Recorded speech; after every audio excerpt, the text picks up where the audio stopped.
وہ تیزی سے اٹھنے لگی۔ یارم نے اس کا ارادہ جان کر اسے کھینچ کر بیڈ پر بٹھایا۔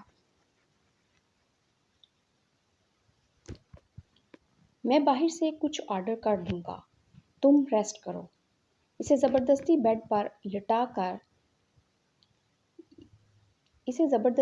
پر لٹا کر باہر نکل آیا۔ وہ باہر نکلا۔ شارق اور خضر دروازے کے باہر بے تابی سے ٹہل رہے تھے۔ اسے دیکھتے ہی لپک کر اس کے پاس آئے۔ کیا روح بابی کو سب کچھ پتہ چل گیا؟ کیا ان کو تمہارے کام کے بارے میں پتہ چل گیا؟ کیا وہ جانتی ہیں کہ ہم کیا کرتے ہیں؟ کیا سارم نے سب کچھ بتا دیا؟ کبھی خضر تو کبھی شارق سوال پر سوال کیے جا رہے تھے۔ سکون کا سانس لو، اسے کچھ بھی پتہ نہیں ہے۔ ہاں، سارم نے اسے سب کچھ بتا دیا تھا ہمارے بارے میں، لیکن یہ الگ بات ہے کہ اس نے سارم سے زیادہ مجھ پر بھروسہ کیا ہے۔ میں نے اسے بتا دیا ہے کہ یہ سب جھوٹ اور الزام کے علاوہ کچھ نہیں۔ سارم مجھے پھنسانا چاہتا ہے اور اسے میری ہر بات پر یقین ہے۔ سارم کو تو میں نہیں چھوڑوں گا۔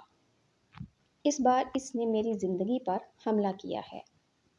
میں نے کہا تھا، میں نے اسے وارن کیا تھا کہ میرے گھر کی طرف آنکھ اٹھا کر نہیں دیکھے گا۔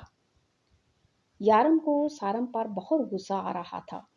اسے ہم سنبھال لیں گے، فی الحال تم بھابی کو سنبھالو، انہیں تمہاری ضرورت ہے۔ خضر نے اس کے کندھے پہ ہاتھ رکھ کر کہا۔ میرے خیال میں تمہیں سب کچھ اسے بتا دینا چاہیے۔ ڈیول آج نہیں تو کل سب کچھ جان جائے گی۔ اس سے پہلے کہ اسے کسی اور سے پتہ چلے اور تم اس کے سامنے جھوٹے ثابت ہو جائے، تمہیں چاہیے کہ خود ہی اسے سب کچھ بتا دو اور اس کے بعد اسے ہمیشہ کے لیے کھو دوں، ہے نا؟ یارم نے شارق کی بات کاٹتے ہوئے کہا۔ یہ میرا معاملہ ہے اور میں سنبھال لوں گا، تمہیں اس میں پڑنے کی ضرورت نہیں۔ کچھ آرڈر کرو، کھانا کھا کے جانا، اس طرح سے بھوکے جاؤ گے تو اسے اچھا نہیں لگے گا۔ یارم نے حکم دیا تھا۔ شکر ہے ہمیں بھی اس گھر سے کچھ نصیب ہوا، ورنہ بھابی سے پہلے تو تم ہمیں بھوکا ہی بیچتے تھے۔ شارق نے اوپر کی طرف ہاتھ اٹھا کے شکر ادا کیا۔ اور بھی کچھ کھانا ہے؟ یارم نے اپنے ہاتھ کا مکہ بنا کر سامنے کیا۔ نہیں، ہم صرف کھانا ہی کھا کے جائیں گے، سویٹ ڈش کی ضرورت نہیں ہے۔ شارق نے اس کا ہاتھ اپنے آپ سے دور کرتے ہوئے کہا۔ صبح روح کی آنکھ کھلی تو یارم اس کے ساتھ نہیں تھا۔ ایک نظر پورے کمرے پر ڈال کر اٹھ کر باہر آئی۔ اس کا ارادہ شونو کے پاس جانے کا تھا۔ یہ کیا، یارم صبح ہی چلے گئے؟ ناشتہ بھی نہیں کیا۔ ابھی اس نے دروازہ کھول کر باہر قدم رکھا ہی تھا، کچن سے آواز آنے لگی۔ شونو تو کچن میں نہیں جاتا تھا، یقیناً یارم ہی ہوگا۔ وہ اس طرف آئی تو یارم کھڑا ناشتہ بنانے میں مصروف تھا۔ یارم، میں اٹھ تو گئی تھی، آپ ہٹیں، پیچھے میں بناتی ہوں۔ وہ اس کے ہاتھ سے چائے کپ لیتے ہوئے بولی۔ تم آرام کرو، تمہیں آرام کی ضرورت ہے۔ ڈاکٹر نے کہا ہے کہ تم بہت کمزور ہو، اور میں بھی بالکل ڈاکٹر کی طرح ہی سوچتا ہوں۔ بہت کمزور ہوتی جا رہی ہو، کچھ کھایا پیا کرو۔ تمہارے علاوہ کوئی نہیں ہے میرے پاس جو مجھے میرے یارم کہہ کر بلائے گا اور میرے ڈمپل سے پیار کرے گا۔ یارم نے اس کا گال چومتے ہوئے کہا اور اس کے ہاتھ سے کپ لے لیا۔ آپ کو کام پہ جانے کے لیے دیر ہو رہی ہے، لائے دیجیے، میں بناتی ہوں۔ روح نے ایک بار پھر ناکام سی کوشش کی۔ آرام سے بیٹھ جاؤ، میں کہیں نہیں جا رہا جب تک تم بالکل ٹھیک نہیں ہو جاتی۔ میں کام پر نہیں جاؤں گا، یارم نے چائے کپ میں انڈیلتے ہوئے کہا۔ اتنے میں اس کا فون بجنے لگا۔ اس نے روح کو فریش ہونے کے لیے بھیجا اور فون کی طرف متوجہ ہوا۔ دیکھا تو خضر اسے کال کر رہا تھا۔ وہ ایک ہاتھ سے ناشتے کی ٹرے اٹھا کر باہر آیا، دوسرے ہاتھ میں فون پر خضر سے بات کرنے میں مصروف ہو چکا تھا۔ وہ بھی چھوٹے چھوٹے قدم اٹھاتی روم میں آئی۔ تم کب تک آؤ گے ڈیول؟ ہمیں وکرم دادا کو ریسیو کرنے کے لیے بھی جانا ہے۔ خضر نے کہا، تم اور شارف چلے جاؤ اور ہاں، معصومہ کو بھی ساتھ لے جانا۔ میں آج نہیں آ سکتا، جب تک روح ٹھیک نہیں ہو جاتی تب تک میں نہیں آؤں گا۔ ڈیول، یہ تم کیا کہہ رہے ہو؟ تمہیں پتہ ہے وکرم دادا تمہارے بھروسے پر یہاں آئے ہیں اور تم ایئرپورٹ ریسیو کرنے بھی نہیں جاؤ گے۔ کتنا برا لگے گا انہیں۔ خضر نے پریشانی سے کہا۔ میری بات سنو خضر، روح سے زیادہ مجھے کوئی امپورٹنٹ نہیں ہے اور روح کی طبیعت ٹھیک نہیں ہے۔ میں نہیں آ سکتا، تم سنبھال لو سب۔ وہ اتنا کہہ کر فون بند کر چکا تھا جب کہ روح منہ ہاتھ دھو کر واپس آئی تھی۔ بیٹھو اور کھاؤ۔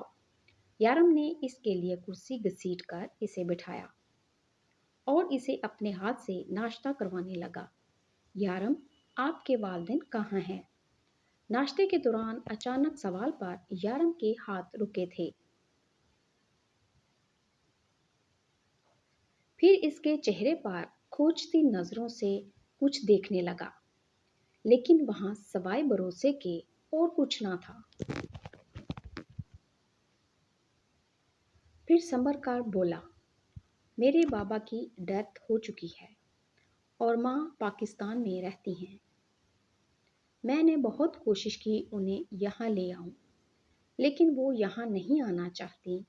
انہیں اپنا وطن بہت عزیز ہے۔ یارم کے لہجے میں اپنی ماں کے لیے پیار ہی پیار تھا۔ وہ مجھ سے بات نہیں کرتی۔ وہ میرے یہاں رہنے پر مجھ سے ناراض تھی اور میرے یہاں رہنے کی وجہ سے وہ مجھ سے روٹھی ہوئی ہیں۔ مجھ سے بالکل بات نہیں کرتی۔ وہ مجھ سے بالکل بات نہیں کرتی۔ یارم مسکرایا تھا۔ آپ مجھے ان سے ملوائیے نا، میں منا لوں گی، روح نے یقین سے کہا۔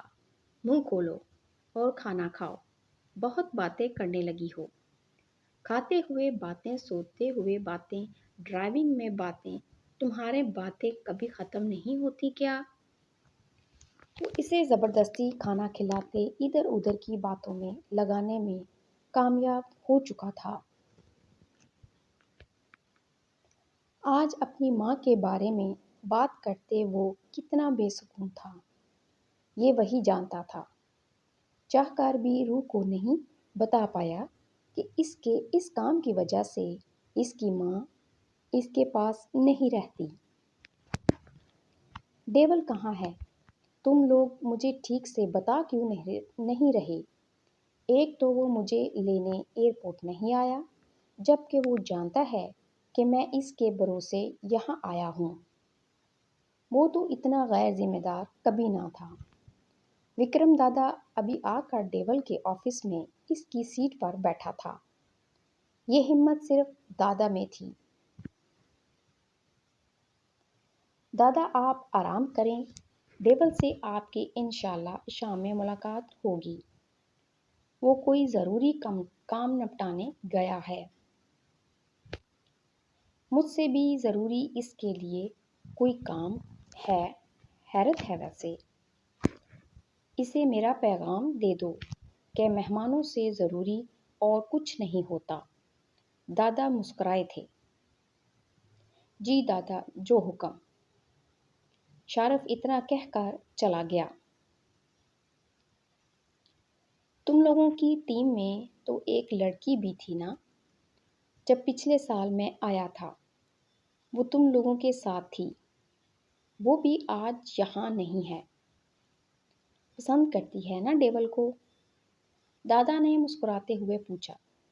جی، دراصل وہ اس کی طبیعت ٹھیک نہیں تھی، اس لیے آج چھٹی پر ہے۔ خضر نے بات سنبھالتے ہوئے کہا، اور وہ تیمور کو جو میرے آدمی کے خلاف ثبوت ملے ہیں، ان کا کیا؟ دادا نے پوچھا۔ آپ فکر نہ کریں، ہم اس کا حل نکال چکے ہیں۔ خضر مسکرایا تھا۔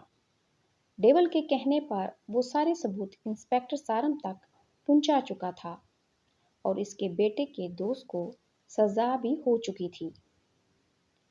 لیکن اس کے باوجود بھی ڈیول نے کچھ ایسا ڈھونڈ لیا تھا کہ دادا کا آدمی آسانی سے نکل آئے۔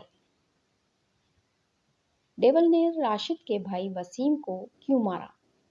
یہ تو میں جانتا ہوں، کوئی بہت بڑی وجہ ہوگی، لیکن پھر بھی اتنی بے دردی سے مارا۔ مجھے ڈیول سے بات کرنی ہے، اسے بلاؤ۔ اسے بلاؤ یہاں، جو بھی ضروری کام ہے بعد میں کر لے گا۔ فی الحال اسے کہو سب سے ضروری کام اس کا یہاں ہونا ہے، اپنے دادا کے پاس۔ خضر ہاں میں گردن ہلا کر چلا گیا۔ ہزار کہنے کے باوجود یارم نے باہر سے ہی کھانا آرڈر کیا تھا۔ یارم، کیا ہو گیا ہے؟ اب میں اتنی بیمار نہیں ہوں، آپ نے تو مجھے صدیوں کو بیمار کر دیا ہے۔ روح روٹھے ہوئے لہجے میں بولی۔ آج اس نے بالکل شونو کے بارے میں بات نہیں کی تھی، کیونکہ وہ سمجھ چکی تھی کہ یارم اپنے ہوتے ہوئے سونو کا ذکر برداشت نہیں کرتا۔ جب تک تم بالکل ٹھیک نہیں ہو جاتی، خبردار جو کسی کام کو ہاتھ لگایا۔ حالت دیکھو اپنی، اتنی کمزور ہو تم۔ ہاں پتہ ہے، ہوا آ کر مجھے اپنے ساتھ اڑا لے جائے گی۔ اس نے یارم کی کئی بار کہی ہوئی بات دہرائی۔ اس لیے تو کہتا ہوں، جب باہر نکلو میرا ہاتھ پکڑ کر جایا کرو، مجھے ساتھ لے جایا کرو، ہوا کا کوئی بھروسہ نہیں ہے۔ وہ مسکرایا تھا۔ یارم، مجھے فاطمہ بی بی سے بات کروائیں۔ اب تک تو انہوں نے امی کا نمبر لے لیا ہوگا۔ وہ جو کئی دنوں سے بات کرنا چاہتی تھی، آج اس کا اچھا موڈ دیکھ کر ہی بات کر ڈالی۔ بیبی، اس وقت میری اور تمہاری بات ہو رہی ہے نا، فی الحال چھوڑ دو، سب کو میرے بارے میں بات کرو۔ وہ اسے مزید اپنے قریب کھینچتے ہوئے بولا۔ آپ کے بارے میں نا؟ تو ٹھیک ہے، مجھے اپنی امی سے بات کروائیں۔ وہ ضدی انداز میں بولی۔ یارم نے اپنی جیب سے فون نکالا، کوئی نمبر ڈھونڈا اور ڈال کر کے اس کے ہاتھ میں پکڑا کر خود اٹھ گیا۔ بات کرو، تمہاری فاطمہ بی بی کا نمبر ہے۔ تمہارے فون کرنے کے بعد جانے کتنی بار انہوں نے اس نمبر پر فون کیا، بزی ہونے کی وجہ سے میں اٹھا نہیں سکا۔ آج تم بات کر لو، 10 منٹ میں بات ختم ہو جانی چاہیے۔ آج کا دن صرف میرا ہے، جلدی کرو، کہہ کر باہر چلا گیا۔ جب کہ روح اب فاطمہ بی بی سے بات کر رہی تھی۔ روح میری جان، میرے بچے، کیسی ہو تم؟ کتنی بار تجھے فون کیا مگر کسی نے اٹھایا ہی نہیں۔ فاطمہ بی بی نے اس کا حال و خیریت پوچھنے کے بعد کہا۔ فاطمہ بی بی، ہے یہ میرے شوہر کا نمبر ہے، وہ بزی تھے نا، اس لیے آپ کا فون نہیں اٹھا پائے۔ آج بھی میری طبیعت خراب تھی، اس لیے وہ گھر پر رک گئے، تب آپ سے بات ہو پائی۔